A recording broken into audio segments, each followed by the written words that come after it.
I would imagine that you'll still be working on things, as I will be for the course, but and your other courses. But try to hopefully you can enjoy yourself and take some time to relax and regroup. Okay. Back to the Jews. Hopefully finishing the Jews today. We're going to talk about the branches of Judaism. Yes, hello, Mr. Hanley. Come on. Come on, friend.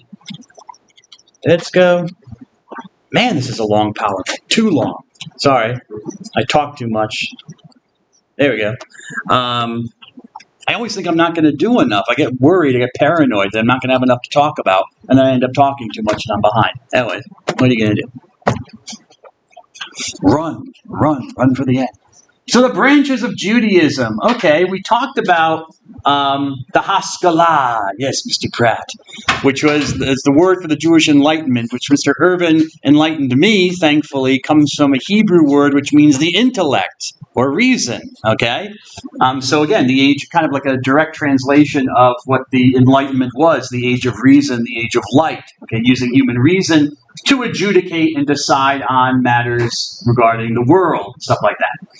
And the Haskalah, I mentioned it because it's very important in the development of Judaism, because out of the reaction to the Haskalah come the traditional branches that we have of the Jewish religion, or denominations.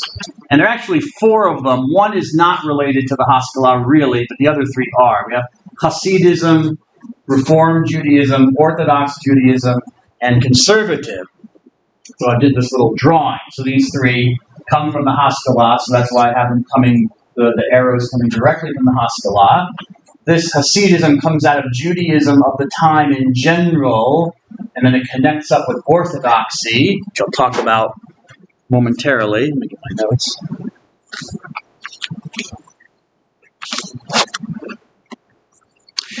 In general, we can say, if we want to generalize, we can say that the branches of Judaism that we have here differ in their view of the halakha, the laws. Are they binding and can they change? Okay, so there's this little graphic that I found from a video which talked about the different branches of Judaism, which is very helpful, very elucidating. And so if we're looking at the 3 major ones of reform, I shouldn't say major because Hasidism has actually become very major, but Hasidism will be subsumed under Orthodox. If we look at these 3 branches of Reform, Conservative, and Orthodox, we see how they answer this question. For Reform Jews, the halakha, or the laws, are not binding, and they're not unchanging, so they can change. That's Montiel.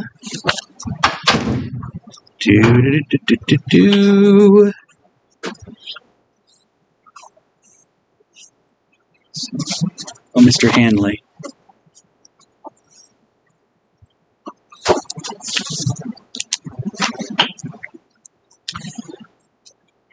On the opposite end of the spectrum, you have the Orthodox Jews, and that would also include Hasidic Jews, where the halachot are both binding and unchanging. And then the middle path is laid by Conservative Judaism, where the laws are binding, but they can change. So that's a generalized treatment of what separates these groups and how they differ from each other. We'll start with the oldest of the groups, which is Hasidism, or Hasidism. And Hasidism really does not come out of the Haskalah experience. It actually comes out of another experience within Judaism in general. It starts in the 1700s. The name Hasid comes from the Hebrew, which means pious or devout. So those who were pious followers of Judaism. Kind of like Bhakti. It's a Bhakti movement in a way within Judaism. And it starts with a man. This man called Israel ben Eliezer, who lived from 1700 until 1760 A.D. But he is also known in Hebrew as Baal Shem Tov. Baal means Lord or Master. Shem means name in Hebrew, and Tov means good. So the master of the good name. Let me write that on the board so we have it. Baal Shem Tov, or master or lord of the good name. The good name. And as we should know by now, the Jews like to use acronyms and nicknames, so they even shortened Baal Shem Tov to just Besh, from Baal Shem Tov. So Besh, sometimes we call him just simply Besh. And who was he? He was a peasant. I believe he was a peasant. Turn the page here. And he was born in the Kingdom of Poland. But today, with the way the borders are drawn in Europe, it would be Western Ukraine, the country of Western Ukraine. And we show a map, so I would like to show maps to show you where things are in the world.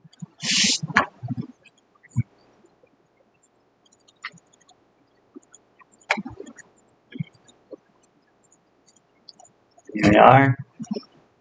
Okay, so this is Eastern Europe, and here's the country of Ukraine, and so it would be in this region of Western Ukraine where Poland and Ukraine are there. The borders changed a lot over time.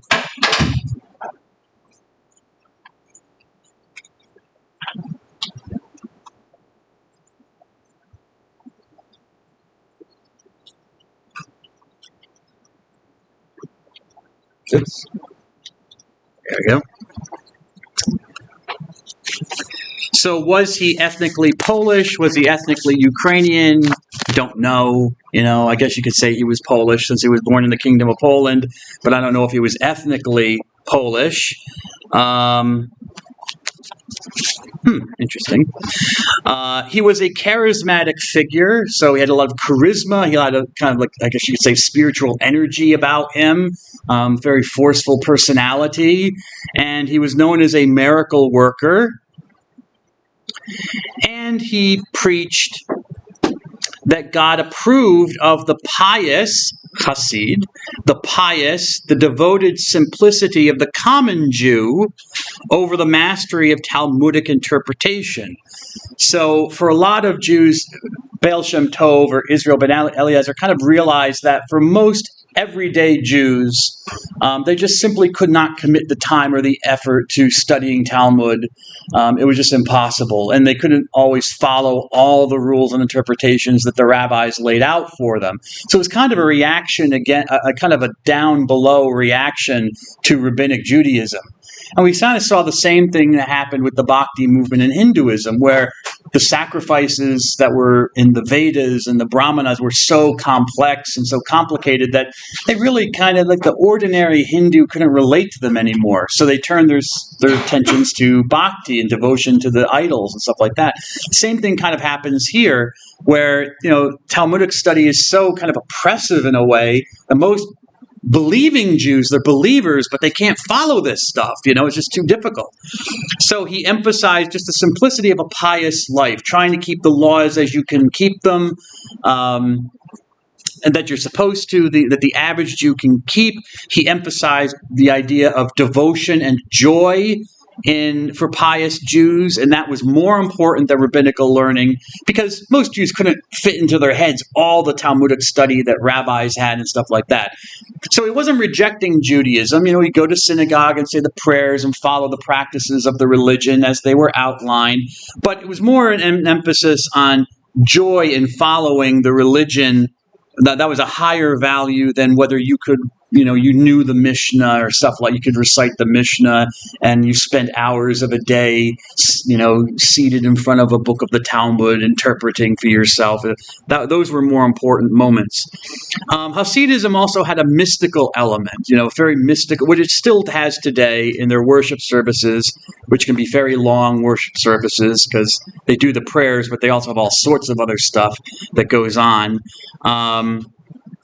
And he established Besht, or Baal Shem Tov, or Israel ben Eliezer, however you want to call him, established the core beliefs of the Hasidic movement, that God is mystically present in all creation, God is mystically present in all creation, which could be a problem for some Jews who see a very distinct separation between God and the created world. God is not corporeal in any way, but they have this mystical view.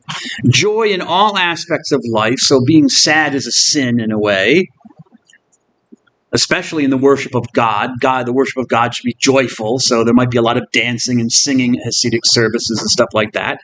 And they follow what Tzaddik, or righteous leader. Tzaddik is a spiritual guide for Hasidic Jews, kind of like the equivalent to a guru in Hinduism.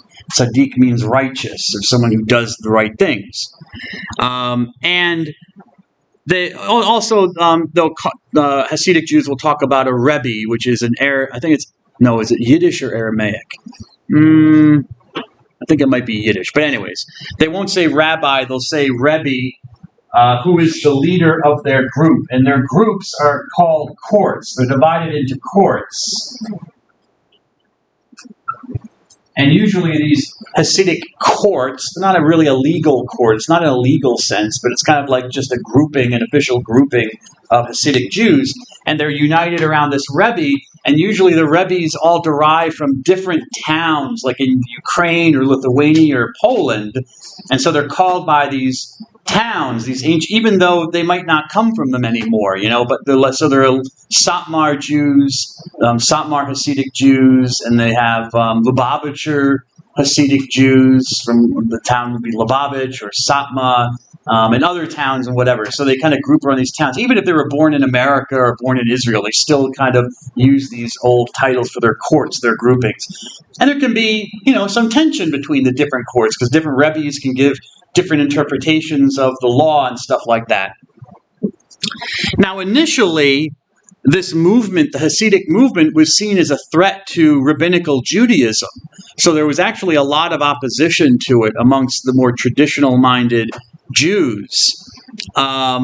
But what happened is that eventually, especially with the experience of the Haskalah as it filtered into Judaism, and especially when you have like Reform Judaism rejecting a lot of traditional Jewish practices, the Hasidim became actually much more conservative and much more in line with the traditional rabbinical Judaism. So now the Hasidic Jews are largely the staunchest defenders of rabbinic Judaism. And so they've kind of been collapsed into the observant Jews, the Orthodox Jews, which is kind of ironic because that wasn't really what Baal Shem Tov was about. He was trying to initiate a movement that would speak to the Jew who couldn't follow all the rules but still was a believer. But then it got collapsed into the group that has the strictest of the following of all the rules. Anyways, within Judaism itself, as we know, there are a little over 15 million Jews. Hasidic Jews are a very small group. I find it almost exceedingly hard to get numbers on these different groups of within movements within Judaism. I don't know why. Maybe they don't do head counts like they do in other religions. But you can usually figure out how many Catholics there are, how many people identify as Protestant, or whatever. How many people worship Shiva versus Vishnu. But I found it on the internet. It was really hard to find exact numbers. But what I could find was that although Hasidism is very influential, it is a very small group within Judaism. Now, the Reform or Liberal Judaism is the first group that we want to talk about that really comes out of the Haskalah. It comes out of the Judaism that existed around the time of the Haskalah, the Age of Enlightenment that begins around the 1600s and finally permeates down into Judaism itself. And the Reform or Liberal response to the Haskalah is associated with this man, whose picture you can see, Abraham Geiger, who lived from 1810 to 1874.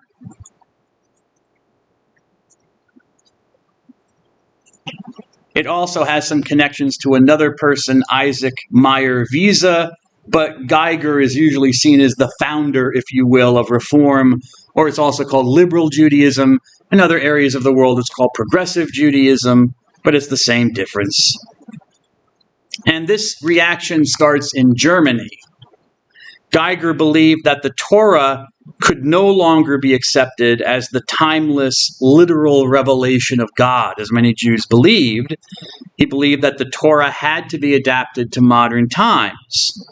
So in his view, Judaism should be and is an evolving reality. Changes with the times. The revelation is a continuing process. What was given 3,000, 4,000 years ago does not apply. What was given to kind of pastoralists, shepherds, people who were shepherding animals and stuff like that in the ancient Middle East, well, those laws or those rules might be good for them, but it doesn't really speak to a modern man like he was living in modern-day Germany and stuff like that. It wasn't a totally different country, different culture, a different time period, didn't work anymore for him. So for the Reform movement and for Geiger, belief in God was primary over ritual law or a belief in the Messiah, something like that. So in order to remain authentic, Judaism, and to survive, Judaism must reform itself. So he agreed with the Enlightenment, or the Haskalah, as it showed itself amongst Jews, that religious texts only would have authority to the extent that they agreed with reason and reflected universal human values. And so the Reform movement made all sorts of changes to the ritual and dietary laws. For example, in synagogue worship, there was more of an emphasis on using the vernacular language, the language spoken by the people, rather than using a dead language, Hebrew, which it was a dead language at the time. It was just used in worship. Now it's a living language. The Jews brought it back. So you have modern Hebrew spoken in Israel. But, it was a dead language then. It was just used in the synagogue for worship, for reading from the Bible and for the prayers. So they translated it into German. And they modernized synagogue worship. They, got rid of, for example, practices like circumcision. They didn't see that as necessary anymore. Or the kashrut, the kosher laws. It wasn't necessary to follow the rules about all these meticulous rules about what sorts of foods you could eat or not eat. They got rid of certain beliefs, like the Messiah. They either rejected the idea totally that there was a Messiah, or they reinterpreted in some spiritualized way as God's rule over the planet or something like that. But they removed references to the Messiah in the Jewish liturgy, in the synagogue service. As I told you before, they were opposed to Zionism, to actually going back to Israel, to the land, as if that mattered for Jews. They thought that Jews should be Jews in the country where they lived, Of course, the question then becomes, when you get rid of so many unique features of the religion, what does it mean to be a Jew anymore? Is it just an ethnicity anymore? So it's funny that a lot of Reform Jews in modern times have restored a lot of these practices that in the early movement were gotten rid of. So there's much more emphasis now in a Reform synagogue service on Hebrew, not so much translating things into the language of the people. Circumcision is maybe not required, but it might be encouraged for Jewish boys. Maybe Reform Jews are not full-blown Zionists, but they might support the state of Israel or something like that. The Messiah is still an issue that I think irks a lot of Reform Jews. The Messiah is still something that is not really believed in very much, certainly not as an actual reality, someone who's going to come in the future. So you might keep the kosher rules, okay, if you're Reform Jew, maybe. So there's been kind of a move towards a more traditional Judaism, even within Reform, because they started figuring like they were losing people. Because people were finally like, well, then what is it,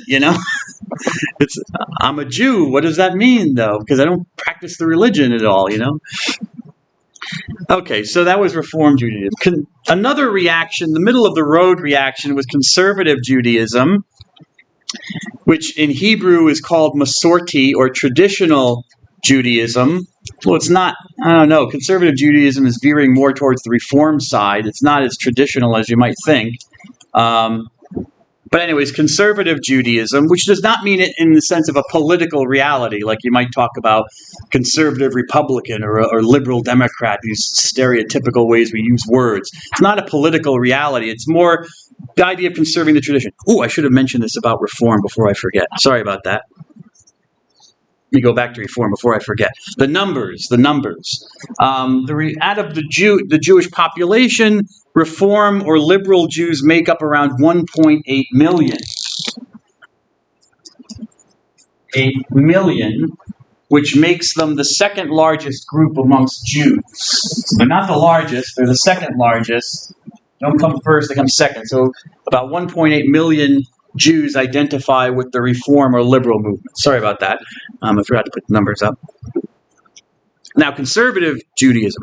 Conservative Judaism or Masorti Judaism is oftentimes connected with this man Zacharias Frankel, who was an influencer. He wasn't really a founder of conservatism, but he was an influencer in the movement. You can see when he lived, again, the 1800s. Another person who is connected sometimes with conservative Judaism, but doesn't have as much of a role as Frankel, is Solomon Schechter. And conservative Judaism emerged as a reaction, Ms. Balser, against Reform Judaism. Yes? Because it saw as discarding Jewish traditions that the conservatives thought were important. However, I think Frankel described his view as kind of like more historical study or historical critical study of Judaism. So you needed to use historical study to distinguish what were the binding essential elements of Judaism from those that were non-binding and non-essential. So, okay. That's why I had Schechter on there. All right.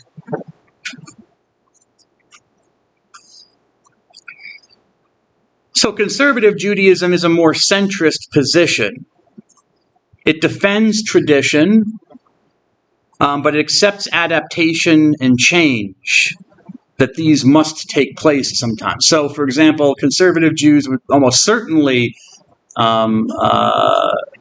encourage circumcision for Jewish males, male boy babies, as something that's a binding law. But another thing like who can be a rabbi might be more fluid. Traditionally and historically, only men could be rabbis. But maybe that was just a more cultural thing. It wasn't as binding, shouldn't be a binding view. So conservatism now accepts female rabbis or women rabbis into the community. They ordain women to the rabbinate. What's the difference? Well, we could say circumcision comes directly from God, whereas maybe in the Bible you don't find in the Tanakh you don't find an explicit thing saying you have to have male rabbis or something like that. Maybe it's more a cultural development or something like that. So they try to keep the tradition and adapt it to modern times where it can be adapted. So there's kind of an acceptance of the Haskalah, the good portions of the Haskalah, but also a pushback against things that might not be so good for the development of Judaism or its maintenance as a unique religion. So conservatism emphasizes the positive aspects. The Torah is not a static entity set for once for all time. It is an ongoing entity, an ongoing reality. So there's a commitment to tradition, but the understanding that adjustment can sometimes be needed. The conservative Jews, and this is why I mentioned Schechter, and I should come back to him again. He was a Romanian Jew who came to the United States, came to live in the United States, and he really helped definitively found conservatism as a response to reformism. Okay, so that was his role within conservatism, as establishing it as like the bulwark against the more extreme, as they saw it, as his movement saw it, response of the Reform Jews to the Haskalah. Now, the conservative Jews or Masorti Jews are the third largest, so they come after the Reform. So they number around 1.1 million identify as Masorti or conservative Jews. And then bringing up the rear, but certainly not the rear because it's the largest of the groups, are the Orthodox. The Orthodox Jews, who emerged also as a response to Reform Judaism, spearheaded by that man. You can see his picture there, Samson Raphael Hirsch, who also lived in the 1800s. And, I mean, Orthodox Judaism is orthodox. The words orthos and doxa in Greek mean right teaching. Orthos means right. Like if you go to an orthodontist, orthos, and I forget what the word for tooth, the original, the root meaning, no pun intended, but the root meaning of tooth is in Greek. But anyway, I should look it up. But anyways, it comes from two words, orthos, right, and tooth. You set your teeth right. It makes them straight. Okay, so doxa in Greek means teaching, and orthos means right. So correct teaching. So they are the ones with the correct teaching.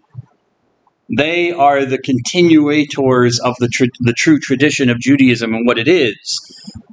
Unlike Reform Judaism, and certainly Reform Judaism, and to a lesser extent, conservative. So Orthodox Jews see themselves as the only true form of Judaism, and they maintain the traditional beliefs and practices. For Orthodox Jews, Torah and Talmud are eternal and God-given. And so they can't be changed because God is unchangeable, and so his revelation is unchangeable. This is described as being Torah true. Okay, true to the Torah. That's a Torah true approach to life, which means that both the oral and the written Torah are the binding standard of Jewish life. And it affects everything for the Orthodox Jew, from the clothes you wear to the food you eat to everything that you do. I mean, there was just a controversy. I think it was recent. I saw it on the internet. I think it was recent. I think a girl who went to an Orthodox Jewish school who was suspended because she was singing. She went on I think it was the Israeli version of The Voice. You have shows, and each country might have different versions, like, Wheel of Fortune or something. And there's the Wheel of Fortune version for Greece television or for French television. Of course, the American version for American. And The Voice apparently is syndicated, and so they have the Israeli version. You have Israeli citizens come on and they sing songs, whatever. Maybe they'll get famous, whatever. And so they had this 13-year-old girl come on, and she sang. Well, she violated the Torah. Because according to the oral Torah, or the interpretation of the Orthodox rabbis, a woman may not sing in public, certainly not in front of men who are not her husband or relatives. So she was suspended from school. Torah true. The whole life is bound up in the Torah. The Torah is the changeless revelation of God's will, and you worship Torah study. Not just studying the Tanakh, but especially studying the Talmud, is a form of worship. So you're committed to study of the Torah and the Talmud. And the rabbi is esteemed as a teacher and interpreter of Torah. Orthodox Judaism is mostly Zionistic, mostly supports the establishment, or supported the establishment of the state of Israel, the nation state of Israel, though not all Orthodox. As I showed you the picture of Orthodox Jews on the PowerPoint standing there with, Free Palestine signs. No, because that's for a theological reality. They're not self-hating Jews, but they believe the Messiah hasn't come yet, and only the Messiah can reestablish the nation of Israel. So they have a theological problem with that. But they're probably, they are anti-Zionist in that sense, but for theological reasons, because the Messiah has not arrived. So they're big on the Messiah. They believe in a personal Messiah who will actually come at the end of time and bring judgment on the enemies of Israel. So they take that very seriously, whereas Reform and conservative Jews might reinterpret it and spiritualize it. This Orthodox Judaism is the largest of these groups. It has around 2 million people who profess Orthodoxy. And then by estimates, there are another 2 million who might not be as observant as Orthodox Jews, but who identify with the Orthodox movement. So well-wishers, friends and well-wishers of the Orthodox movement. So you have kind of like 4 million. So that's a substantial portion of the Jewish population, certainly their religious population. So Orthodoxy is the largest group, then comes Reform, and then comes conservative. And then, of course, the Hasidim, who are very small and could also be collapsed into the Orthodox.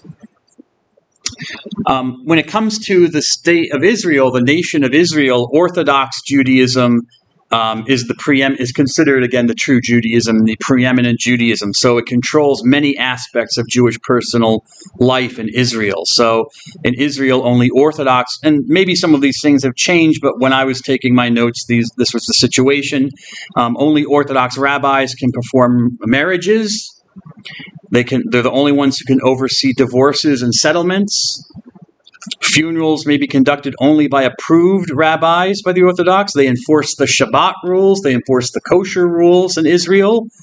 They determine who's a Jew. So, sorry, if your father's Jewish but your mother's not, they're not going to accept you as a Jew because that's not the traditional understanding and interpretation according to halakha.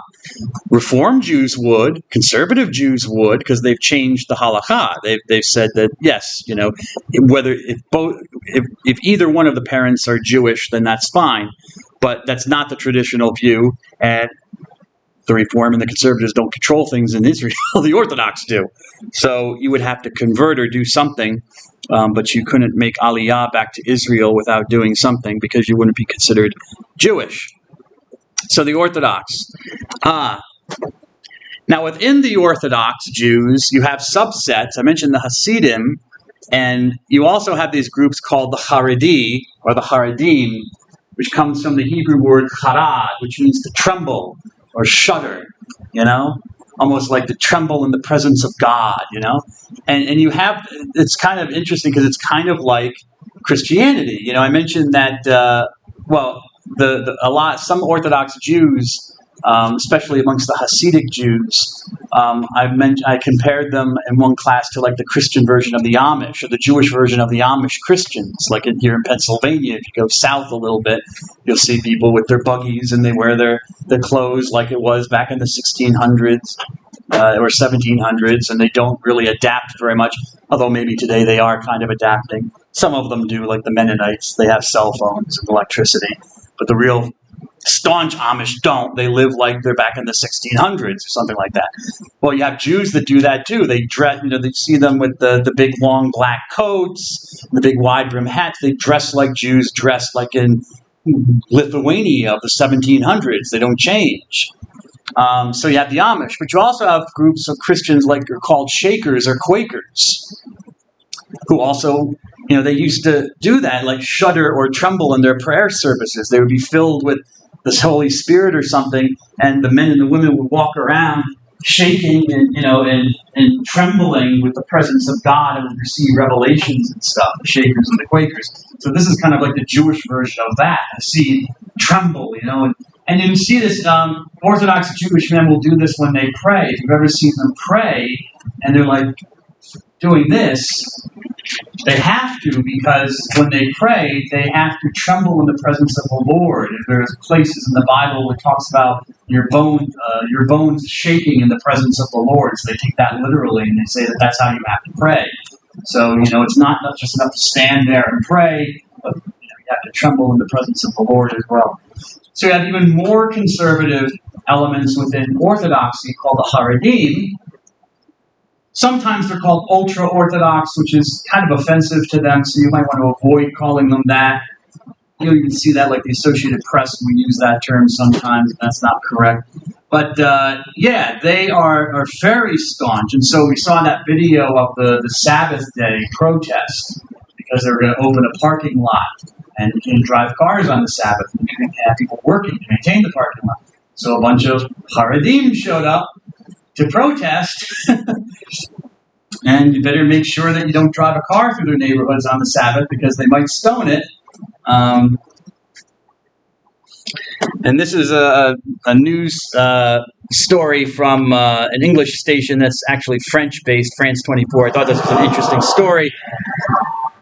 At the holiest site in Judaism, the Western Wall, leading Reform and conservative rabbis challenged the status quo, bringing in the Jewish holy book, the Torah, so that men and women can pray together. They don't get far. At the entrance, the rabbis and dozens of followers are encircled by Orthodox Jews who oppose the joint prayer of men and women.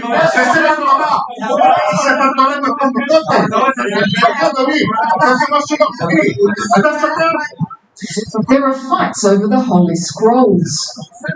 The Reform rabbis call for help, but Israeli police don't intervene. After some minutes, they do step in. Police intervention allows the rabbi to enter the Western Wall area.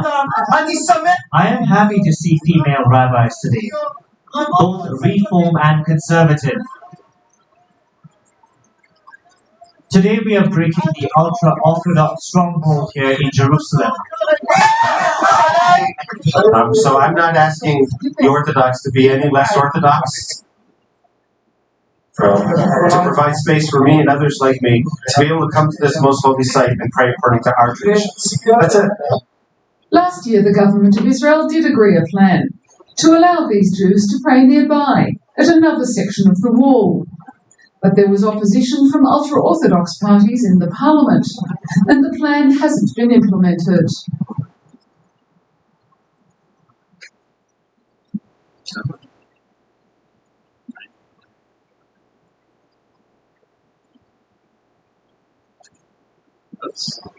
All right. Oh, is that it? Sorry. You going? Well, that was it. You fooled me. All right, fine. Anyways, just kind of cut it off right there. I mean, I watched it, but I forgot that it cut off so. Okay, so you see that here, this is in modern-day Israel, where you have Reform Jews. This was a group of Reform Jews, I believe, and they were, these Haredim came out to protest this. I mean, there are a number of problems with this. I mean, first, from their point of view, men and women should not be praying together, but certainly women should not be carrying the Torah, which is considered sacred. The scroll is sacred, so it's something that shouldn't be touched, not directly. That's why, it's draped in cloth and stuff like that. But certainly not by women, because remember what I told you about blood. Blood is a big issue. Blood makes you ritually unclean in Judaism. And so remember, in the kosher laws, you have to prepare meat with care. You have to kill the animal a certain way so you get all the blood out, you salt the meat. But women menstruate, so women become bloodies like around one time a month when they have their menses. And so that makes the woman ritually unclean. And so Orthodox women, when they have their menstrual periods, will go to the mikvah that I showed you earlier in the course, not the course, but when we talked about Judaism, we saw Sarah and Miriam and Sarah and the ladies doing the conversion, that big bath, that mikvah. When Orthodox women will go there after their period to ritually cleanse themselves, okay, because they had touched blood. And so anything they touch becomes unclean. They're not cooking implements, by the way. So your Orthodox Jewish wife can still cook your dinner for you. But everything else she touches, beds, chairs, can become unclean. She can't shake hands with somebody. Anyways, so to have a woman who might be menstruating touching the Torah, the sacred object, would also kind of inflame tensions with the Haredim and with the Orthodox Jews. That would be something that would be a no-no. They want to pray at the Western Wall, which is part of the ancient temple that was destroyed. Okay, so the remnants of the temple are there, so it's very, very sacred space to the Jews who want to pray there. But the Orthodox don't want the Reform praying there because they're wrong. They don't teach the true Torah.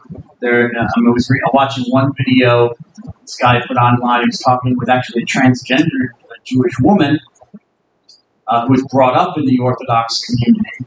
And, it was said that to enter, for example, a Christian church was like a sin. It was a bad thing to do. But to enter a Reformed synagogue was even worse, because they were not true Jews. At least the Christians are honest about what they believe in, whereas the Reformed Jews are kind of like heretics. They're not true believers. So, as they mentioned in the story, what the Israeli government tried to do was to give a separate space for Reform and Conservative Jews to have their own prayer space. But they kind of pushed them all the way, like on the other side of the wall, like into the corner. So it didn't really work for the prayer space for the Reform Jews.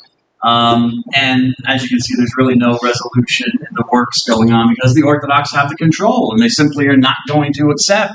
Certainly not one of the holiest sites in Judaism, the temple. They're not going to accept men and women praying together. It just won't. It's not going to happen. And if you try to force it on them, thousands will come out and protest. I mean, thousands upon thousands. This happens all the time in Israel. Okay. So those are the groups of Judaism. Who did I lose? Is that Miss Balser? Did she sneak out on me, Mr. Hanley? Yes. No, she isn't. Now let's move on to Christianity.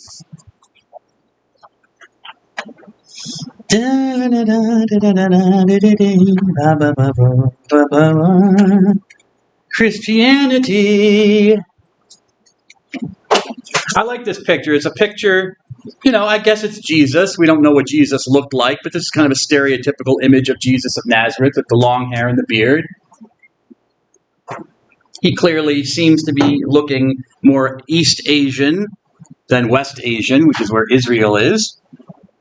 And this is a picture that is representing a story about Jesus where he blesses little children. And his followers, his male followers, tell the women, take the children away. We're busy, I guess. They don't want to be bothered having to bless all these little children and babies. And Jesus says, no. The kingdom of God is made for children. It's being given to children. Unless you become like a child, you cannot enter the kingdom of God. So it's a teaching moment from Jesus of Nazareth. Now, this picture is interesting to me because it was not created by a Christian. It's a tanka. It's called a tanka, which is, I think, like a picture that's painted on cloth. And I think it was probably painted by a Buddhist monk. So it was not painted by a Christian, but he heard this story about Jesus, probably from Christian missionaries, and it spoke to him. It seemed to him that apparently Jesus was a good and holy man, and so he painted some pictures. There are other pictures. This is one of the pictures I took, but he shows other pictures from the story of Jesus, and this was one of them. I thought it was really kind of cute. I love how you got the little baby on the back, kind of pulling on Jesus' hair and stuff. Because you imagine that, if Jesus is blessing the children, and one of the babies might be pulling his beard, because you know how babies are, they're grabby and stuff like. Maybe a baby peed on him. You never know. Hey, a baby peed on the Prophet Muhammad. There's a story about it. Prophet Muhammad of Islam said it's okay. It's all right. Just babies doing what babies do. So Jesus of Nazareth. Christianity. According to the World's Religions in Figures, a book by Todd Johnson and Brian Grimm, dated to 2010, as of 2010, there are approximately 2.26 billion Christians in the world. 2,260,000,000. So Christianity is by far the largest of all the world's religions. The next largest would be Islam, and the next largest after that would be Hinduism. So Christians make up almost 1/3 of the total global population. So there are about 7 to 8 billion people on the planet. About 1/3 of the people on this planet identify themselves with the Christian religion. Whether they practice it or not is another thing. I mean, that's something you have to say about the numbers. You get numbers and crunch numbers and do bean counting, but you don't always know. It doesn't really tell you how many people actually in a daily way or even a normal way practice the religion, okay? So you take the numbers for what they're worth. There are 2.26 billion who identify. Christianity is the majority religious population on almost every of the 7 continents. Antarctica we forget about because there's like almost nobody living there, but obviously. But it's on every other continent that matters. Christianity is between 75 to 90% of the religious population. The only 2 continents where that is not the case would be Africa. And even then, in Africa, Christianity makes up about 48% of the religious population, so almost half. And Asia, certainly in Asia, Christianity is very small. It makes up only 8% of the religious population in Asia. And if you're curious which countries are the most Christian or have the largest communities, you can see here on the map the darkest are the most Christian. So it's like, Central and South America, Central Africa, parts of Eastern Europe, okay? And then you can see places, where there are a lot of Christians like the United States, Canada, the Western world, okay? But then you can see in the world where Christians are very small groups, like North Africa, through the Middle East, through Asia. The Czech Republic is not very Christian. It's has the largest group of atheists, so non-religious people in Europe. So that's why that's there, right, smack dab in the middle of Europe. Okay, and Antarctica we don't have to worry about. Christians claim allegiance to the life and teachings of a 1st century AD Jew from a region called Palestine, who is named Jesus of Nazareth. Okay, you can see his dates there. He lived in the 1st century of the AD. Pick up a map. And he lived from 6 BC until 33 AD. As we know, BC means before Christ, and AD means Anno Domini, or year of the Lord. How did Jesus get born before Jesus? Well, I'll talk about that in a moment. His name is Jesus, which is not an uncommon Jewish name. There's nothing unique about his name, actually. It's an Aramaic. It comes from Aramaic, which is a language related to the language of Hebrew. In Aramaic, it's Yeshua, based on the Hebrew word Yehoshua, which means God saves, or God is salvation. But Jesus, like many people throughout history, especially in the ancient world, had no last name per se. People were identified usually by who their father was, or could be their uncle, but in Jewish culture it would be your father or your hometown or your job. And Jesus is most commonly identified with his hometown, which is a town called Nazareth in northern Galilee, in Galilee in northern Israel. Let me show you a map here. I have a map, but I want to show you a map of the world so you see where it is. So we're here showing you the Ukraine and Poland, and down here is the modern country of Israel, which is where Jesus was from. That's ancient Palestine. Up here in the north of Israel is the region of Galilee, and then you have right here the town of, now it's a big town of Nazareth. At the time of Jesus, it was nothing. It was like a one-horse town. It was a very small, nothing little town that nobody knew of. There's nothing famous about Nazareth, but it's famous now because of this man Jesus who came from there.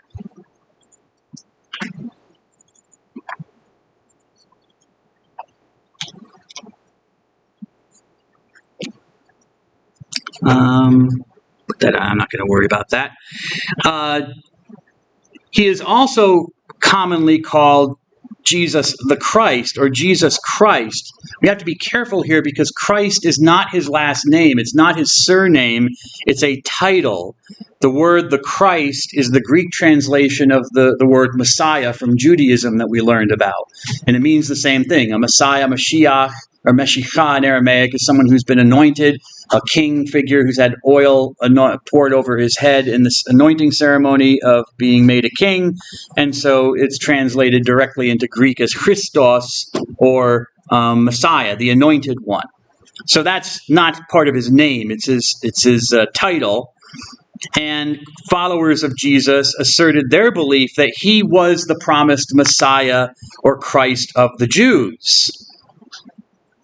Which is why the later movement based on Jesus comes to be called, by outsiders, by the way, not by Christians themselves, but outsiders call this movement Christianity, or call them Christians, the followers of the Christ. Christians, or those who followed the Christ, namely Jesus of Nazareth. And it's outsiders who actually call the Christians this. It's not a name that Christians come up with themselves. This picture I have here, of course, as I said, no one was taking photographs or video at the time of Jesus of Nazareth, so we don't know what he looked like actually. So people had to imagine. and early portraits of Jesus. I might put them somewhere else on the PowerPoint. I don't know if I do or not. But early Christian paintings of Jesus show him as a young man with short hair and clean shaven. He looks kind of like a Roman philosopher in a way.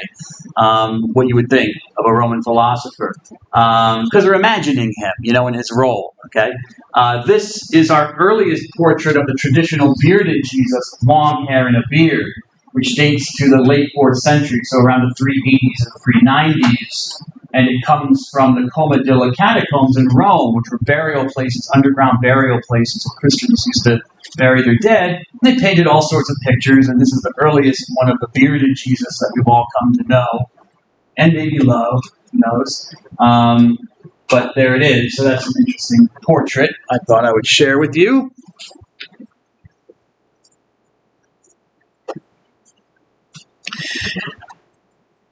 Okay, Jesus is the founder of Christianity. So now we've moved into founder religions. Judaism and Hinduism really didn't have founders per se, although Judaism had major figures like Moses and Ezra. But here we get into a proper founder religion. So we're going to talk about Jesus' life. Based on certain details in later Christian writings, we can date Jesus to 6 BC to 33 AD. But, again, how was Jesus born in the BC? Well, he wasn't born in the BC, okay? It's a calendar system that was made up later. It's a matter of the Western dating system, and this was created in the early Middle Ages, around the 500s AD, by a monk who was a little off by a few years, because, what did he have to work with? He had previous historical records he could look at, and which would be based on, the dates of Roman emperors, how many years they lived.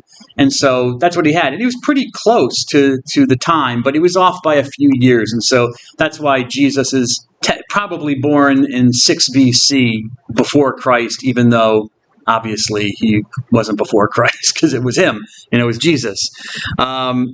So what do we know about where and when he was born, or where he was born, I should say? He was born somewhere in 1st century AD Palestine. It's not exactly clear where. I mean, the traditional place is a southern town called Bethlehem, which is right here, right below the city of Jerusalem. I mean, that's the story, but there's a question mark about that because, he seems to come from Nazareth. That's his hometown. That's the place where you'd expect him to be born. But Christian writings say, no, it was Bethlehem. Okay, but so we don't really know 100% whether it was Bethlehem or not. And there is the story that there was something unusual about his birth, which is called the virgin birth, that his mother did not have sex to generate him. She did not have sex with another man. Rather, it was an act of God. There was a miracle that happened. So you have your definition there for the virgin birth. It's the Christian belief that Jesus was conceived in the womb by an act of God without sexual intercourse. So his mother remained a virgin. You don't want to confuse this, as actually a lot of Christians confuse this with another belief called the Immaculate Conception, which actually doesn't really have anything, well, it doesn't have much to do with Jesus as it does with his mother. No, the Immaculate Conception is that his mother, Mary, was conceived without sin because she was being prepared from her conception by God as the mother of his son Jesus. So he didn't want, since Jesus would be taking his flesh from Mary, he didn't want him to get original sin or get sinful flesh. So Mary was conceived in her mother's womb without sin. So that's the Immaculate Conception. Immaculate, macula means a defect or a wound in Latin. So she was out defect.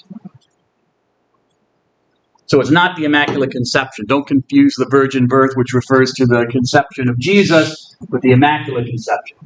A macula, a defect.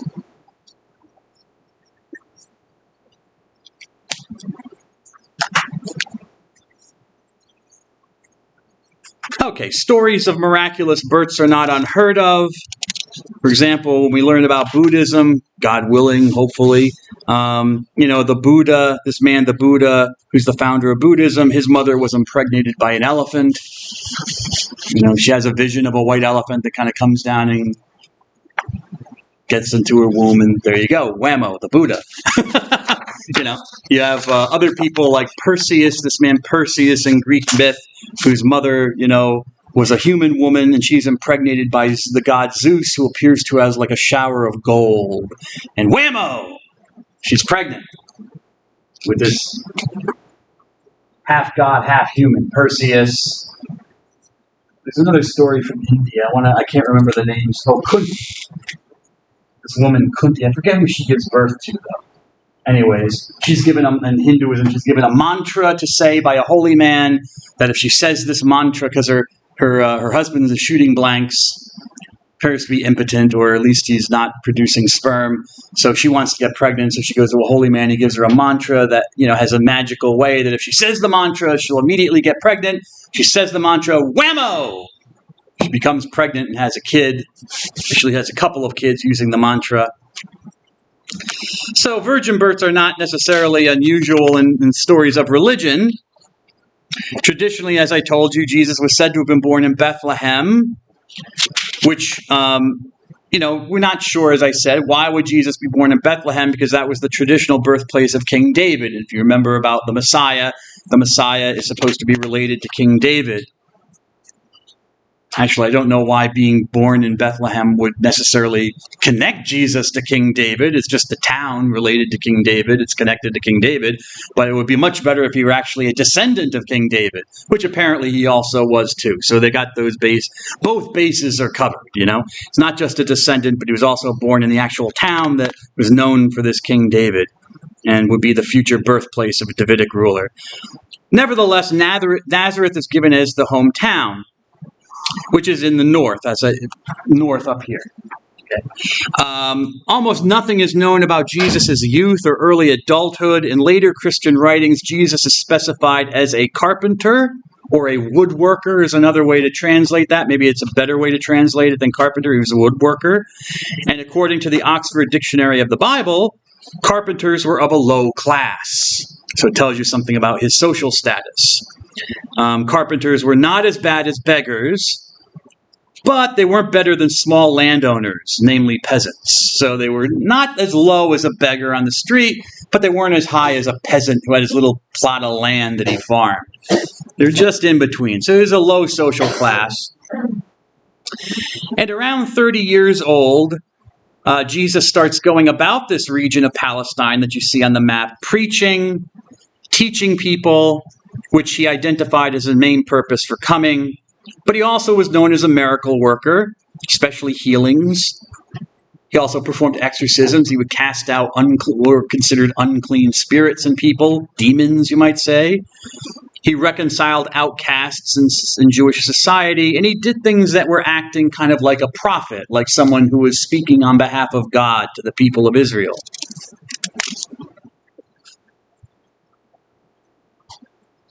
And this action of Jesus is called the ministry. It's his ministry, which is simply an act of service. It's a Latin term, ministro, which means to serve. So Jesus was on service. He was providing a service.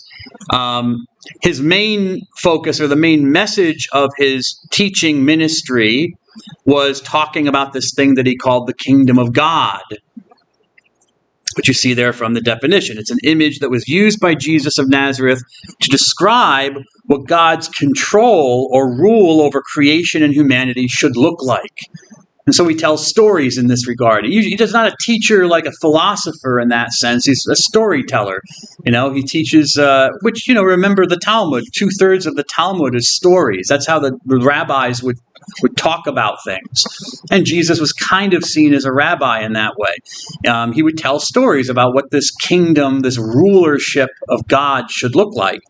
And so the kingdom of God was the central theme of his preaching. It was the primary image that he used to describe what his ministry was about. It's not always clear what Jesus meant by kingdom of God.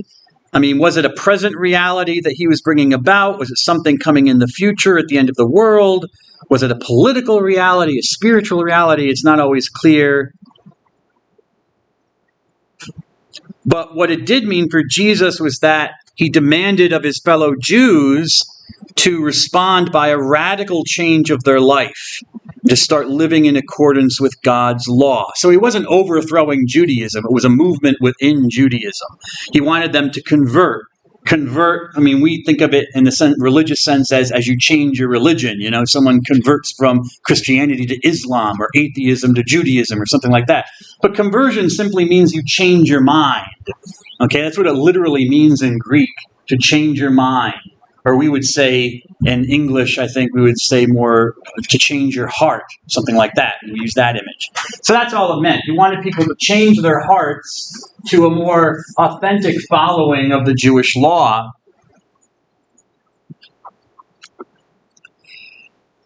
I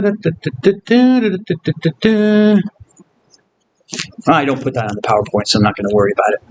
I'm looking at Mark 1. Don't worry about that. Jesus gathers and gains followers. And out of those followers, he chooses 12 men, which are formally called the 12 apostles, to be his closest followers. And Jesus will use these 12 men as receptacles, as people who will receive his teaching more fully. Now, this is interesting because if you remember our talk about Judaism, remember when we talked about Abraham, Isaac, and Jacob, Israel. Remember, Jacob, Israel is important to Judaism. In fact, more important maybe than Abraham because he has 12 sons from which you get the 12 tribes or family groups of Israel. So Jesus is a Jew. So he's seems to be hearkening back to this idea. It's like he's reconstituting the 12 tribes of Israel, which remember have been broken apart by the invasions. The Assyrians destroyed the northern kingdom, and then the southern kingdom was destroyed. So a lot of the tribes were dispersed throughout the world, and we don't know where they went. But so there's a symbolic meaning to Jesus choosing 12 men as like a reconstitution of Israel, and also of the kingdom of Israel, because the United Kingdom was the union of the 12 tribes under one king. So there's symbolic value. So he establishes these 12 apostles. The Greek word apostle simply means one who is sent out or sent away. So an emissary, Mr. Watkins, an ambassador, if you will. I lost him. All right. I know. Cats playing pianos can be addictive. I always love cat videos, watching cats being naughty. Or cute, but usually naughty. Because that's the nature of a cat. Anyway. An emissary or an ambassador. So these are his 12 ambassadors that he will send out on mission. So they also are sent out to preach his message. And Jesus gives them spiritual authority to speak in his name, to do things like they can also perform miracles in his name and cast out demons. But concerns develop about Jesus. Oh, wait, I want to say something about that? Okay, well, again, this is a picture from an ancient catacomb, a Christian catacomb, from another catacomb, the Domitilla catacombs. This picture dates from the 300s. Notice how this is, again, Jesus with the apostles. Notice how Jesus is depicted very differently. He's clean-shaven and short hair in a toga, okay, kind of like a philosopher or teacher, a Roman philosopher or teacher. And these would be the apostles surrounding him. Now, I can tell you that someone, I guess the Christian who did this, maybe didn't graduate grammar school because he can't count. Because there's supposed to be 12 apostles, and we got 1, 2, 3, 4, 5, 6, 7, 8, 9, 10. So I guess he just couldn't fit in, He started, sometimes, paint, and you're drawing something and you figure, oh no, I'm coming too close to the edge, I can't put that in. So I guess that's what happened.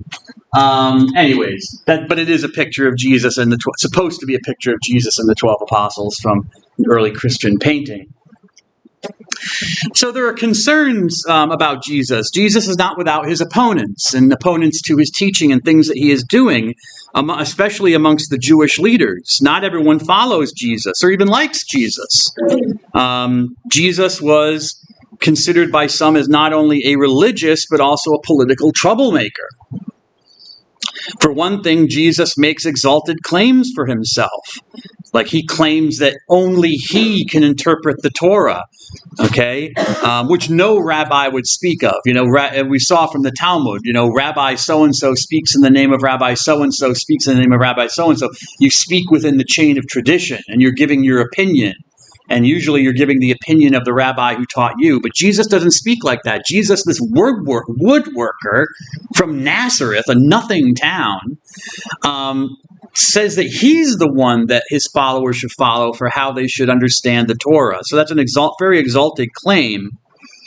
He also makes claims like he can forgive sins, which seems to be something that only God can do. So, and I don't know if Jesus, if you read, you can read it several ways. It doesn't necessarily mean Jesus is claiming to be God, but he's certainly putting himself in the place of God, because the place that you would go to get your sins forgiven would be the temple, the sacrificial system in the temple. That's a lot of it. A lot of it was designed to do was to offer sin offerings for the people every day, to take away the sins that people committed all the time against God. But Jesus says, no, come to me. I can forgive your sins. So he seems to place himself even above the Jewish temple, which is where God lives. Literally, the Jews believed that was his house. God lived in the house. Some of Jesus' followers claim he is the expected Messiah. Now, whether Jesus claimed that is, again, a matter of debate. Jesus never really, he does, one place he does, or sometimes he comes out and says, I'm the Messiah. But for the most part, he doesn't say that. He doesn't call himself the Messiah.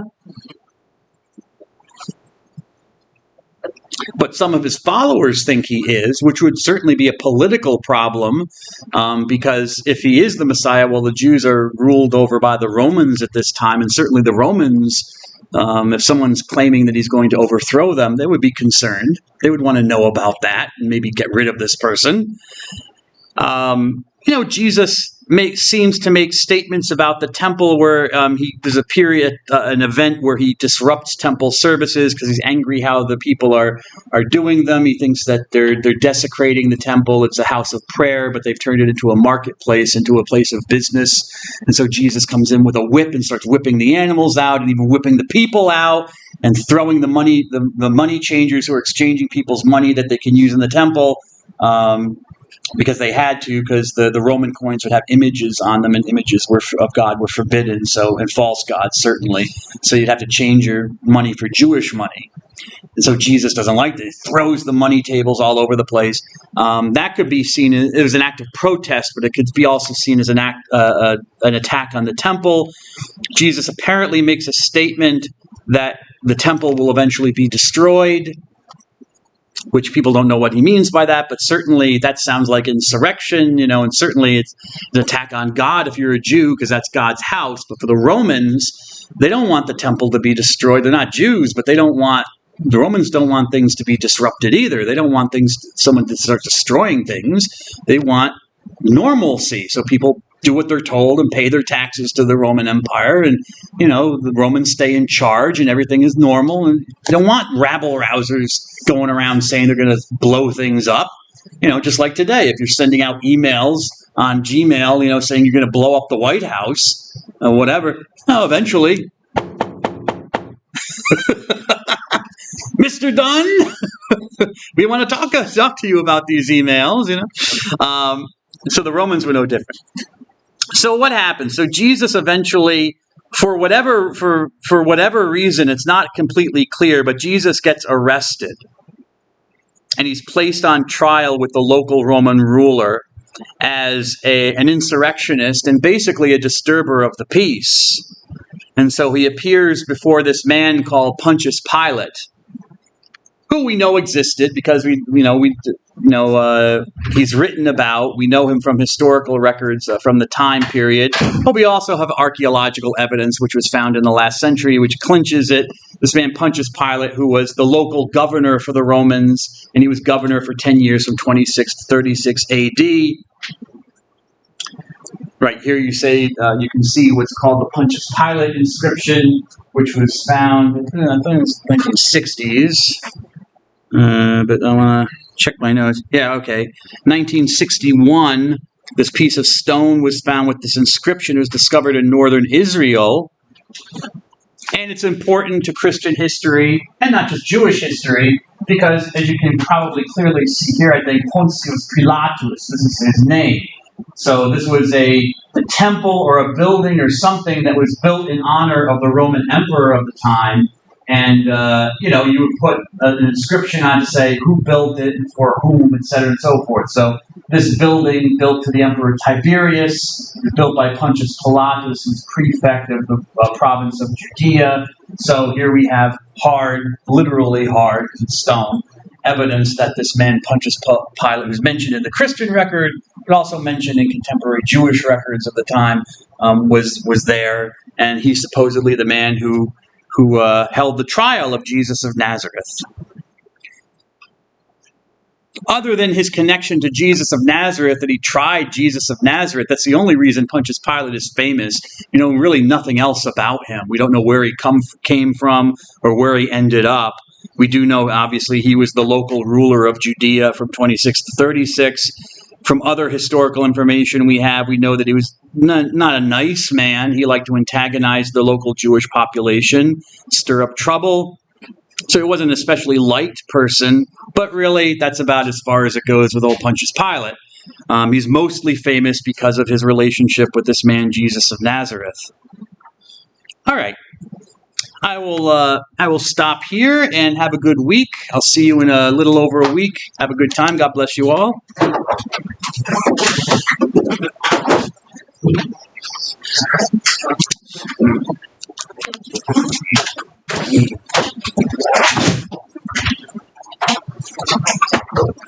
Thanks, Professor. Have a good day, sir. Thank you. Thank you. You're welcome. Have a good day. Have a good spring break, Professor. Thanks. You too, sir.